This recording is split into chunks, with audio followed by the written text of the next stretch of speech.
Pélagie Naïlé, il y a 6 jours exactement que nous avons cette nouvelle œuvre de Pélagie qui fait déjà 74 000 vues sur YouTube. Voilà qui nous introduit bien dans cette partie d'inspiration et de pause quotidienne. Bien-être, c'est par là que tout commence.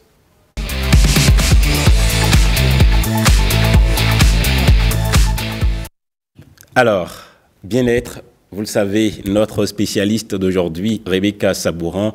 Bonjour, bienvenue. Bonjour Monsieur Marcel, bonjour le plateau, bonjour chers amis téléspectateurs. Très bien, nutritionniste, diététiste. Aujourd'hui, nous parlons de la libido.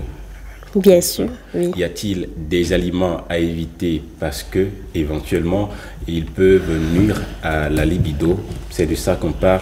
Quels sont les aliments qui favorisent une libido saine? C'est de ça qu'on parle. Tout à fait. Comment le nutritionniste, diététiste, définit-elle la libido? La libido, on n'a pas besoin de la définir. Hein. Tout le monde connaît déjà la définition de la libido. C'est pas grand-chose. Bon, la libido, c'est ce bien-être, ce plaisir qu'on ressent lors d'un acte sexuel. Et voilà, tout simplement. Il y a une portion de votre phrase qui n'était pas bien sortie, qui était un peu sous-entendue. Ah, ok. Je disais le bien-être, ce sentiment le plaisir qu'on ressent lors d'un rapport sexuel. D'accord, voilà qui est peut-être clair désormais. C'est une sensation en fait. Voilà. D'accord. Y a-t-il des aliments à consommer d'abord pour favoriser une libido saine? Oui, il y a des comportements à adopter pour favoriser une libido saine. Parlant d'aliments, comportement alimentaire. Oui. D'accord. Et aujourd'hui, on entend beaucoup d'informations sur des aliments à privilégier pour favoriser une bonne libido. On nous cite plein d'aliments comme le gingembre, l'oignon, etc. Est-ce qu'on veut parler, des aphrodisiaques? Oui, des aliments aphrodisiaques. C'est ça? Oui. C'est de ça que vous voulez parler aussi? Non, pas encore. D'accord. On entend souvent des aliments sont surnommés aphrodisiaques pour favoriser une bonne libido. Mais moi, j'appelle ça une cerise sur le gâteau. Si vous ne faites pas un bon gâteau et puis vous allez chercher des cerises, voilà, ce n'est pas la peine. Donc, il faut maintenir une bonne santé. Et ces aliments-là, souvent, ce sont des aliments qui favorisent un bon flux sanguin.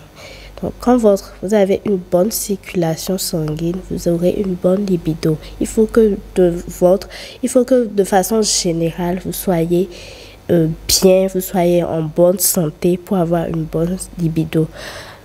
Bien entendu, un sujet malade ne peut pas éprouver le même plaisir au lit qu'un sujet en bonne santé. Donc, il faut maintenir une bonne santé et il faut privilégier des aliments qui favorisent une bonne circulation sanguine. Et quand on dit circulation sanguine, on parle déjà du sang. Il il faut consommer des aliments qui favorisent une bonne formation du sang, donc des globules rouges, et éviter des aliments qui vont vous créer des anémies qui vont empêcher une bonne formation des globules rouges. À l'exemple des thés. Aujourd'hui, c'est la mode des thés. Or, les thés contiennent des substances qu'on appelle tanins qui peuvent interférer avec l'absorption de certains nutriments qui vont favoriser une bonne formation des globules rouges pour après favoriser un bon flux sanguin. Donc, il faut éviter tout ce qui est thé, il faut éviter tout ce qui est argile, le calabat. Mais pour prendre le thé, on utilise souvent et bien souvent de l'eau chaude ou de l'eau tiède. Mais l'eau chaude, c'est bon, non? L'eau chaude, c'est bon, mais la composition de cette eau-là, il faut aller voir. Et les thés, surtout éviter les thés. Pourquoi? Parce que les thés contiennent du tanin. Si vous devez prendre des thés... Systématiquement, tous les thés? Tous les thés, bon, de façon générale. Et aujourd'hui, le mot thé a été un peu falsifié aussi. Et si vous devez prendre des thés, le mieux, c'est de les prendre isolément des repas. Quel thé, par exemple, les infusions de bissap et autres, c'est mieux de les prendre. Ce qu'on connaît. Oui. Parce que ce qui nous arrive souvent dans les emballages, on n'a pas une bonne vraiment, connaissance du contenu. On ne maîtrise pas le contenu. Donc, il faut éviter tout ce qui est thé, tout ce qui est argile, le calabat. Il y a certaines femmes qui aiment consommer ces genres de... Surtout enceintes. Oui. Le citron est un thé? Oui, c'est un thé. Là, on connaît. Ça peut faire du bien, non? Ça peut faire du bien, par contre. Ça peut faire du bien, mais il vaut mieux les prendre isolément des repas. Ou si vous devez les prendre au cours des repas, que ce ne soit pas fréquent, en fait. Voilà, donc, et limiter la consommation des thés, si vous voulez prendre les thés, que ce soit isolément des repas, pour favoriser une bonne absorption des nutriments qui vont faire du bien à votre circulation sanguine. Et il faut privilégier également, il faut avoir un bon mode de vie. N'ayez pas des comportements qui vous fatiguent. Des comportements qui peuvent fatiguer, c'est des sauts de repas et vous finissez votre journée très fatigué. Mais quand vous mangez plusieurs fois dans la journée, vous mangez équilibré dans la journée, vous serez moins fatigué. Et parlons de libido, il faut pratiquer de l'activité physique aussi, très important. Et quand je parlais de la circulation sanguine, il faut privilégier des aliments riches en vitamine C, comme les agrumes.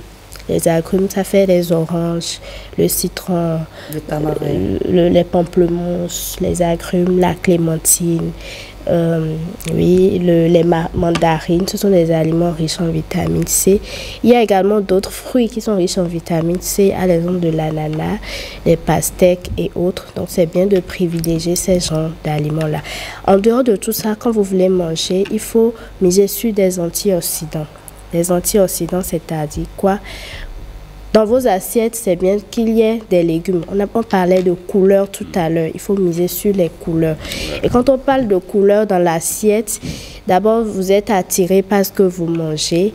Et non seulement ça, les couleurs vous permettent... Ça, c'est vrai. Il arrive parfois il suffit juste de voir la couleur du repas pour être intéressé. Voilà. Donc, attiré par ce que vous mangez. Et les couleurs dans l'assiette vous permettent de diversifier, de varier votre alimentation, ce qui vous permet d'apporter beaucoup de nutriments à votre organisme. Quand vous apportez beaucoup de nutriments à votre organisme de cette manière, vous serez en bonne santé de façon générale. Il faut s'arranger pour ne pas avoir la même couleur tout le temps. Tout le temps, voilà. Donc, la diversification alimentaire. Parce que chaque aliment a sa particularité à apporter au niveau de l'organisme. Voilà. Les vitamines peuvent jouer quel rôle dans le maintien de la libido? Parce que quand on parle de la libido, c'est pouvoir vite agir et bien. Oui. Les vitamines rentrent dans la formation du sang aussi. Et les vitamines vont favoriser aussi une bonne circulation sanguine. Et les hormones du plaisir lors de l'acte sexuel sont formées également par tout ce que nous mangeons. Donc tout vient de ce que nous mangeons de notre assiette. Une mauvaise digestion peut affecter la libido? Oui, bien sûr. Quand vous ne digérez pas bien, vous ne vous sentez pas bien et vous ne pourrez pas bien répondre. Et la consommation des aphrodisiaques, ça...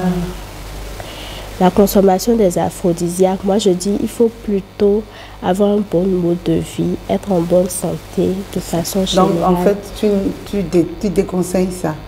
À moins que c'est recommandé par un médecin, c'est prescrit. Mais si c'est pas prescrit... Quand on a bien mangé, quand on a des comportements alimentaires adéquats, on n'a pas besoin. On n'a pas besoin. Tu es sûr, jusqu'à un certain âge, tu n'as pas besoin. Le sang sûr, non? Donc le vieux de 60 ans, le sang sûr? Oui, le sang sûr. Oui, le vieux de 65 ans, s'il mange bien, il fait de l'activité physique. Il sera OK. Il s'hydrate bien. Il sera jeune. Il sera bien, il pourra bien réagir et vite réagir. Jeune et jeune. Oui, jeune et jeune. Bien réagir et vite réagir. Dernière petite question pour vous, pour finir. Y a-t-il de conseils nutritionnels pour les personnes souffrant de stress et de fatigue chronique? Stress et fatigue chronique. J'ai parlé de la fatigue tout à l'heure. Prenez l'habitude de manger, de respecter les 3 repas principaux de la journée. C'est un secret. C'est 2 mondes différents. Quand vous mangez, quand vous respectez les 3 repas principaux de la journée, vous êtes moins fatigué à la fin de la journée. Et vous vieillissez moins.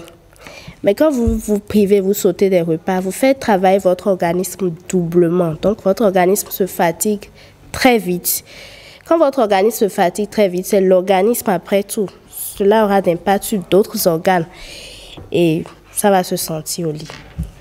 Voilà. Alors, il faut s'arranger pour que ça ne se sente pas au lit. Vous êtes invité pour le réveillon. Quoi porter pour y aller? Mesdames, messieurs, les conseils avec notre spécialiste mode beauté. C'est tout de suite.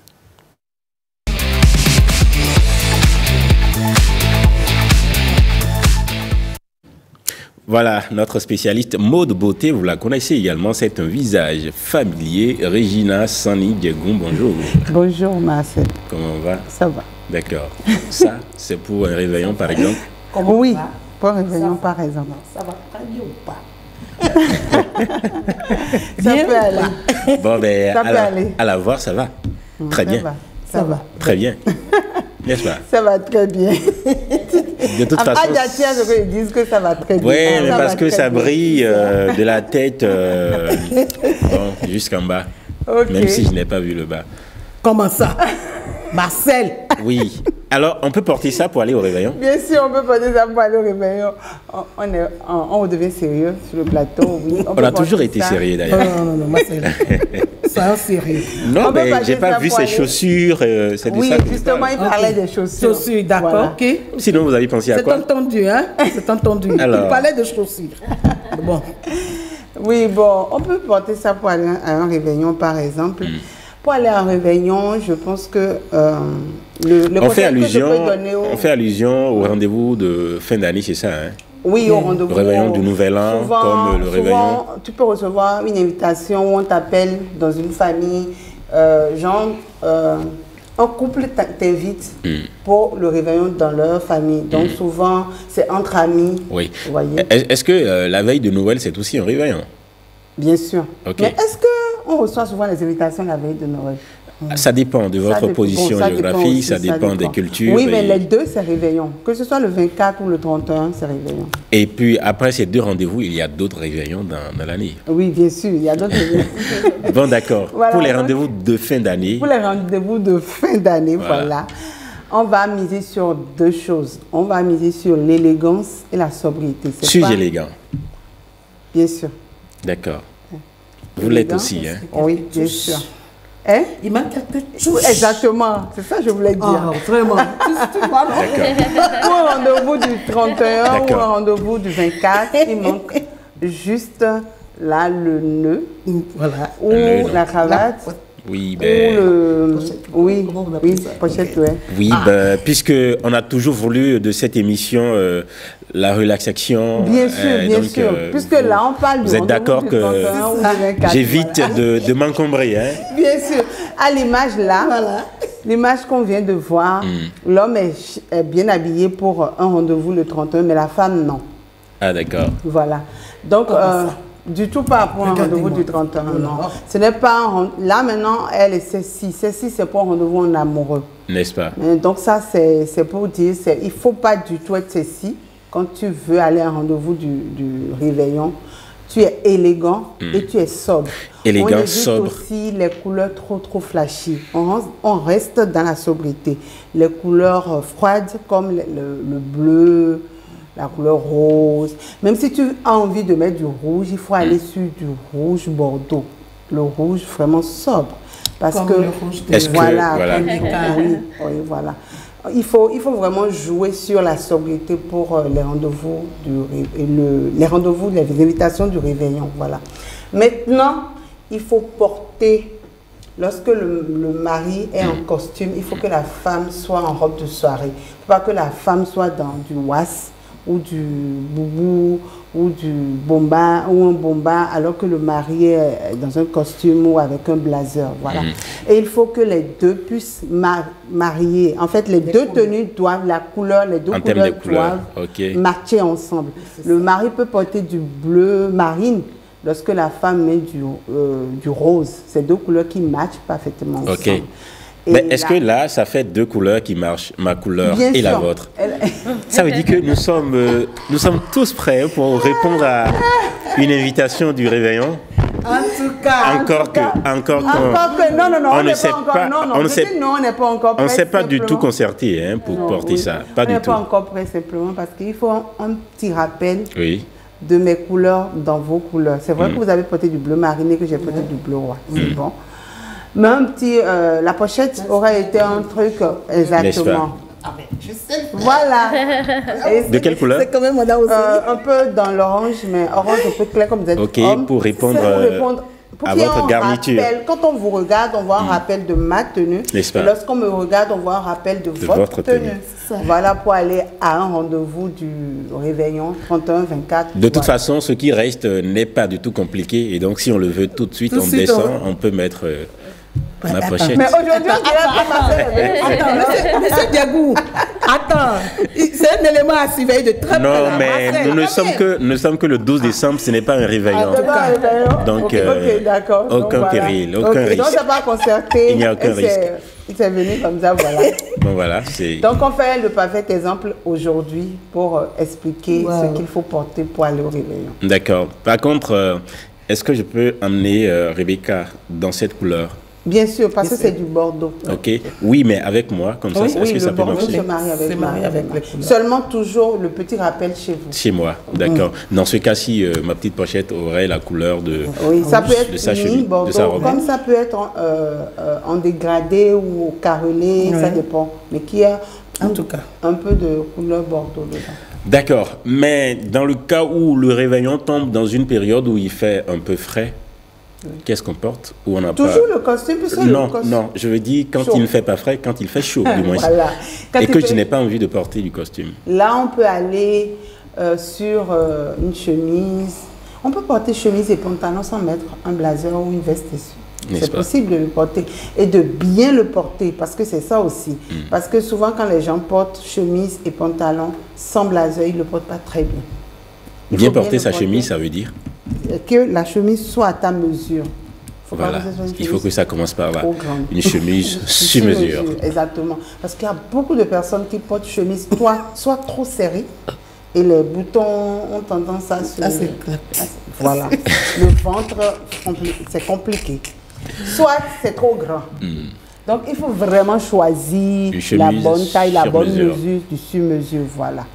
Et là, avec un pantalon, si tu as une bonne morphologie, c'est-à-dire si tu as un tout petit peu de fesses, mais là, est-ce que la femme qui veut m'accompagner d'enfoncer, mais lorsque tu n'es pas musclé, lorsque tu n'as pas du tout une bonne morphologie, oui.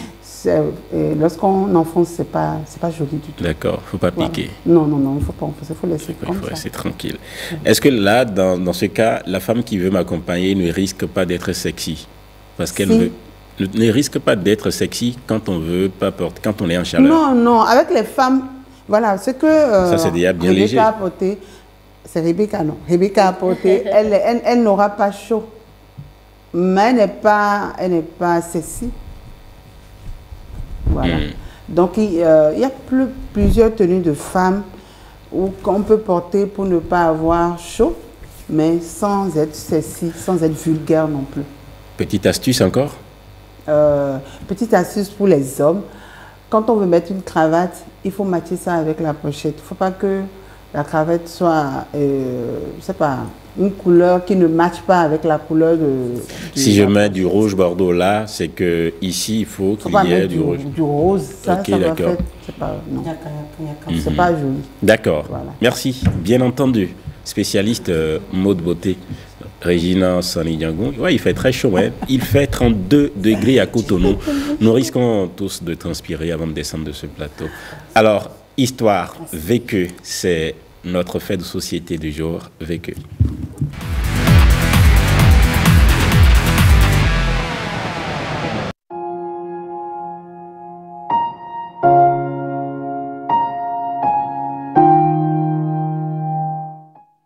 Je suis une jeune dame de la trentaine et je vis une situation assez traumatisante, je vais dire, pour moi. Je suis en train de voir 6 années de ma vie, 6 ans de relation partir en fumée. En fait, mon homme et moi, on s'est connus il y a plusieurs années déjà. Après la licence, on a décidé de se mettre ensemble et tout s'est très très bien passé. Au bout d'1 an et quelques de relation, il m'a invité à une fête chez lui, une cérémonie de baptême. Donc je suis allée, je suis un peu, comme on dit, entrée dans sa famille. Après ça, il a décidé de me présenter officiellement à ses parents. Donc quand nous sommes allés dans la maison, avant que je ne le fasse de mon côté, donc quand nous sommes allés dans la maison, tout s'est très bien passé. La mère était vraiment gentille. Elle m'a bien accueillie. Mais lorsqu'elle m'a demandé quelle est mon ethnie et que je lui ai dit ça, j'ai senti que son regard avait totalement changé. Elle essayait de sourire, mais ce n'était pas ça. Mais j'ai pas voulu tenir compte de ça. J'ai bien vu, mais j'ai pas voulu accepter ça. Je me suis dit, bon, peut-être qu'elle s'attendait à autre chose et ça va lui passer. Sauf que juste après ça, les malheurs, je vais dire, ont commencé dans mon couple. On devait se marier 2 ans après. C'est la limite qu'on s'est fixée. Mais on a fait 5 ans, on n'a rien fait du tout. Parce que la mère a tiré de partout. Au début, mon fiancé, quand il a remarqué que sa mère n'approuvait pas mon ethnie parce qu'elle a été ferme, elle a dit que je n'ai pas envie de citer son ethnie, mais s'il ne veut pas épouser une fille de chez eux, au moins qu'il épouse une fille d'un département voisin très proche. Mais jusque chez moi, elle n'en veut pas et que d'ailleurs elle a cité beaucoup de défauts. Les femmes de chez moi sont très actives dans tout ce qui est gris-gris, tuent leur mari, sont impolies. Elle m'a détestée naturellement alors que bon, je peux quand même me définir comme une fille très très polie, très douce et bon, j'essaie de ne pas vraiment chercher de problèmes avec les gens. J'avoue que j'ai beaucoup prié aussi. J'ai beaucoup prié pour que Dieu change son cœur. Un matin, elle te sourit, tu penses que c'est réglé, mais 2 jours après, elle te regarde avec toute la haine possible. Mais mon fiancé et moi, on s'aimait vraiment. J'avoue que beaucoup de gens m'ont découragée. Beaucoup de gens m'ont dit, ce n'est pas bien. Imagine, tu entres dans le foyer, quelque chose t'arrive, elle va t'attaquer. Mais tellement mon fiancé me rassurait que je me suis dit, on va se battre pour notre couple. Parce que c'est ce qu'il m'a dit, qu'on va se battre pour notre amour. Les choses ne se sont pas arrangées. Évidemment, on a décalé le mariage d'1 an, 1 an encore. Et cette fois-ci, on s'est dit, on va attendre et fixer une date quand on sera prêt. C'est vrai que je prends de l'âge, mais je me suis dit, tout ce qu'on a vécu, mon fiancé et moi, c'est, on va pas jeter à l'eau. Et j'avoue qu'on a essayé plusieurs fois de tomber enceinte. Enfin, on a essayé de faire un bébé ensemble, mais ça n'a jamais marché. Tout le monde me disait aussi que c'est peut-être ma belle-mère. Ma mère aussi, au début, elle m'encourageait, mais à un moment, elle était un peu fatiguée. Elle n'était pas pour, mais elle ne voulait pas me blesser. Donc, j'avoue que ça fait quelques semaines que je n'ai plus vraiment de contact avec mon fiancé. Il est devenu très distant. Donc, je lui posais des questions, il ne répondait pas. Mais j'ai dû le confronter vraiment. Je suis allée chez lui dimanche. J'ai dû vraiment le confronter pour qu'il m'avoue que sa mère lui a trouvé une femme. Et qu'il y a eu vraiment une réunion avec tous les grands-oncles. Et la mère vraiment a convaincu le reste de la famille. On lui a dit qu'il ne pouvait pas m'épouser, que s'il le faisait, il briserait la famille. Il y a beaucoup de mots qui ont été dits, donc les larmes aux yeux. Mon fiancé m'a dit que c'est terminé, qu'il regrette de m'avoir donné de l'espoir. Et je pense qu'il va finalement épouser la fille que sa mère lui a trouvée. Mais dans ma tête, je me dis que ça ne peut pas finir comme ça. J'ai besoin de conseils. Et j'ai besoin surtout d'astuces pour faire revenir mon fiancé ou pour gagner plutôt le cœur de sa mère. Ce qui est sûr, je ne peux pas changer d'ethnie. J'ai essayé les cadeaux et autres, mais ça n'a rien donné. J'ai besoin d'autres astuces pour vraiment regagner mon foyer parce que à 30 ans maintenant, je ne me vois pas tout reprendre et j'avoue que j'ai laissé des plumes dans cette relation, je me sens vraiment traumatisée.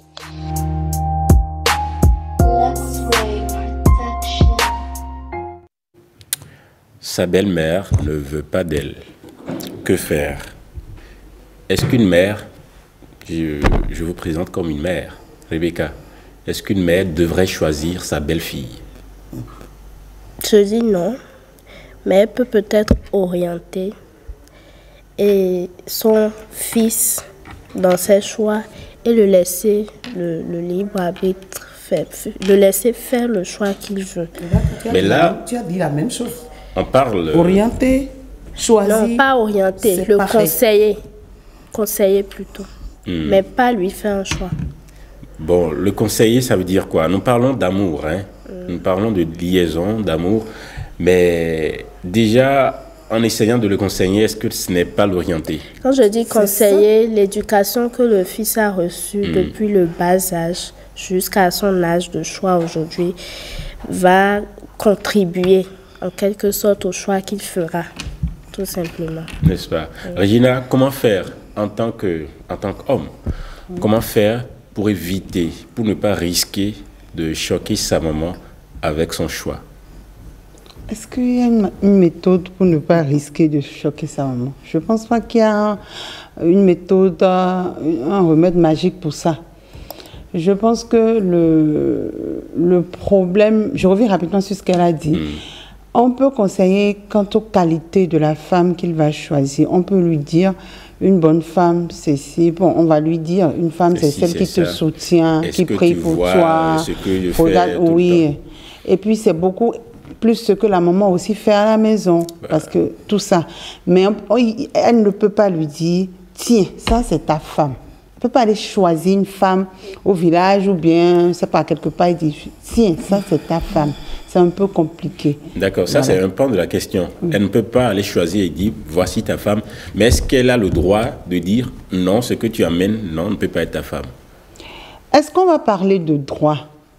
Je ne sais pas si on ne peut pas parler de droit. On ne peut pas parler de droit. Mais aujourd'hui, il y a beaucoup de femmes qui disent, beaucoup de mères qui font ça comme ça. Et la plupart du temps, c'est les hommes qui sont un peu attachés à leur maman, laissent la femme comme l'exemple d'aujourd'hui. Il l'a laissé parce que ça veut dire qu'il est un peu attaché à sa mère. Et moi, j'ai du mal quand la fille nous demande astuce pour retenir cet homme-là. C'est pas possible. Si elle le retient, finalement, il va prendre deux femmes. Parce que il va faire ce que sa maman a dit. Parce qu'il est déjà un peu, je pense, un peu attaché à sa maman. Parce qu'il y a des hommes qui vont dire non, maman. N'est-ce pas? Oui. Sophia Tosseni, vous êtes la seule à qui je n'ai pas permis de dire bonjour aux téléspectateurs. Est-ce que ça va? Ça va très bien. Ouais, Amis téléspectateurs, bonjour à vous et bienvenue à notre vécu. Ouais. Est-ce qu'une mère comme vous d'ailleurs, est obligé de guider son fils dans le choix de sa fiancée, dans le choix de sa femme? Une mère, un parent tout court, a l'obligation, je dis bien l'obligation, de guider, d'orienter. Ah, c'est carrément un devoir. C'est un devoir. C'est un devoir. Quand tu as un garçon qui a commencé à pousser... Orienter pour vous, ça veut dire quoi? Bon, je voudrais qu'on aille dans le vif du sujet. Ici, on parle d'ethnie. Bien sûr. Et je crois que... On doit orienter par rapport à l'ethnie. Écoutez, si c'est si grave, écoutez-moi bien, si c'est si grave pour une maman telle que celle-là, ce qu'elle a fait là, si c'est aussi grave, je dirais à mes enfants, cette ethnie-là, il ne faut pas aller. Si c'est si grave, si c'est si important. N'est-ce pas du régionalisme poussé? Laissez, je ne sais pas comment vous l'appelez. Et Marcel, je ne sais pas comment vous l'appelez, mais je dis, si c'est si important pour une maman de mener cette lutte-là, elle aurait dû, depuis, dire à son fils, tu sais, il ne faut pas aller de ce côté. Arrange-toi pour ne pas aller de ce côté. Arrange-toi pour ne pas aller de ce côté. Le garçon aurait mis ça dans sa tête et il ne le ferait pas. Parce que là, ils ont perdu 6 ans de sa vie à cette fille-là. C'est beaucoup. Et puis elle me pose encore une question. Après avoir vécu tout ça, elle dit qu'est-ce qu'elle doit faire, elle parle d'astuce. Justement, qu'est-ce qu'elle doit faire? Marcel, il n'y a pas d'astuce. Que les jeunes filles m'écoutent bien. Lorsque tu entres dans une maison, et que dès le premier jour, mais 6 ans on te après, montre que tu n'es pas la l'amour est déjà bienvenue. bien installé. Écoutez, je vais vous dire, voilà, cette histoire nous ramène un peu à ce que nous avons dit ici. Marcel, attends, tu vas revenir, sinon je vais finir, je vais perdre le fil de mes... Non, tu vas revenir. Écoutez, tu peux être contre Marcel et Régina. Écoutez, quand tu entres dans une... La dernière fois, nous avons dit ici, quand vous rencontrez un homme, il faut quand même connaître ses parents avant. Déjà le début. Dès le début. Qui est ton... Tu sais que tu vois dans la maison, même quand tu n'as pas encore dit oui. Écoute-moi bien, quand tu n'as pas encore dit... Même quand tu n'as pas encore dit oui à l'homme, tu vas en promenade chez lui.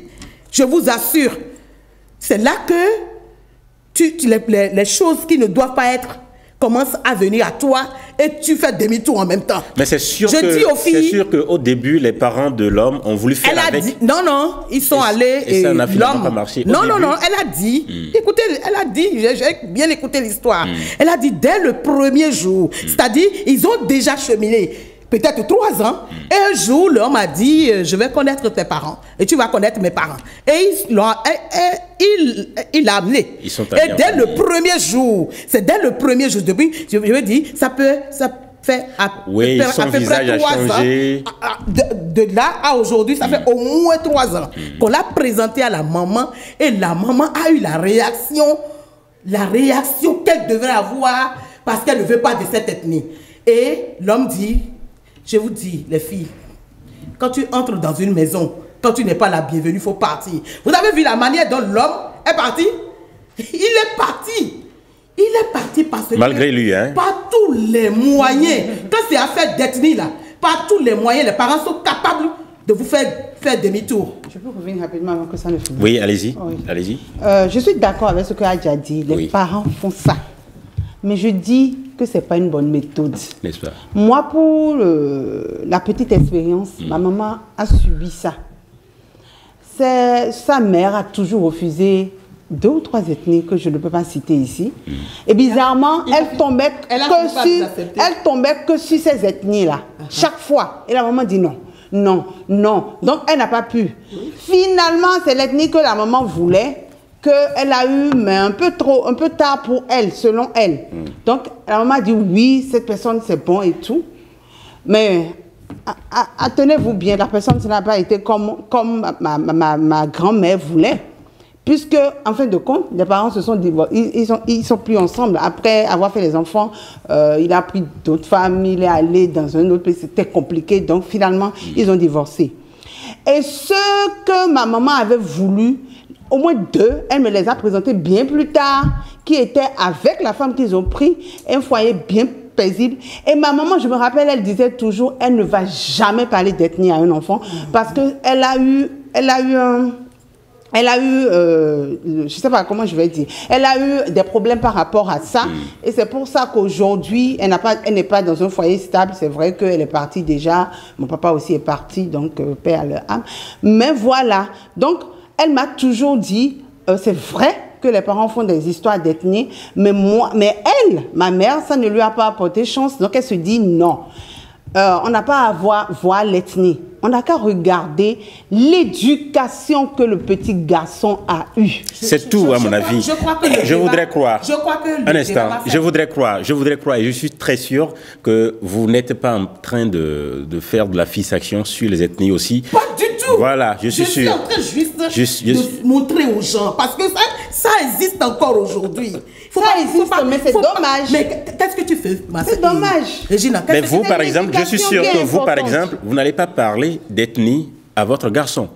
Mais si vous avez, des préférences, si vous avez des préférences, c'est mieux de les faire savoir au tout début. C'est ce que vous voulez dire. Ils savent déjà où ils peuvent aller, où ils ne peuvent pas aller. Mais là, vous parlez toujours d'ethnie. Je ne parle pas d'ethnie. Je ne parle pas d'ethnie. Bon, où je peux parler de religion.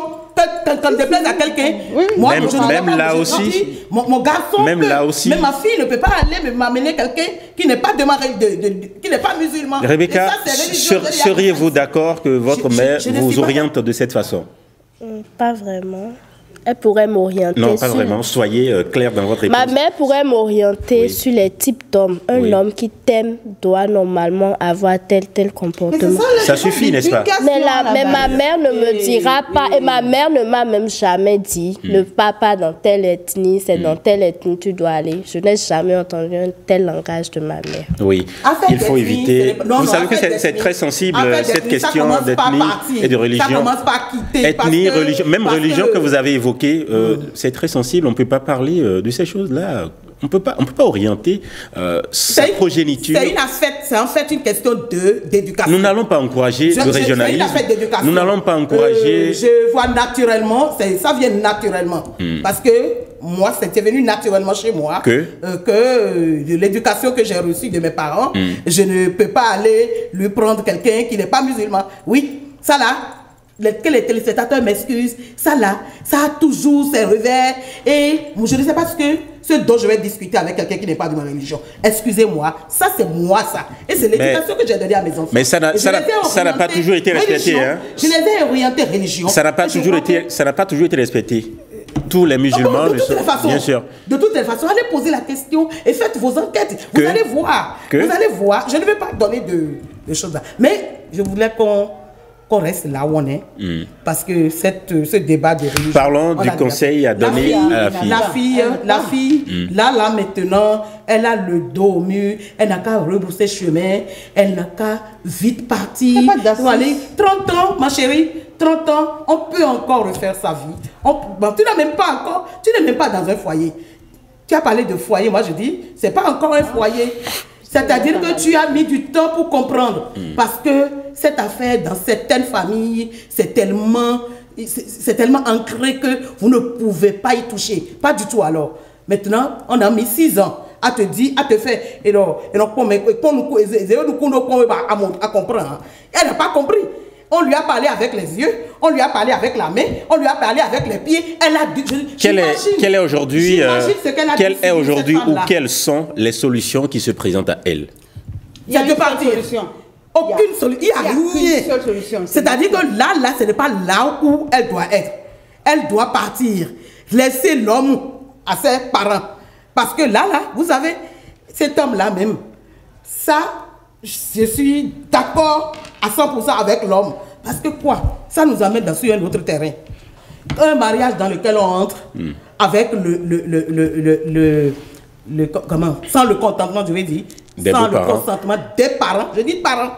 Que ce soit parents de la fille ou parents de... Ça finit toujours mal. Ça finit presque toujours mal. Si ça ne vient pas le matin, ça vient le soir. D'accord. Regina, quelle a été l'erreur de la dame depuis le début? Sur ce point, je suis d'accord avec Adia que l'erreur de la dame a été de ne pas rebousser chemin très tôt.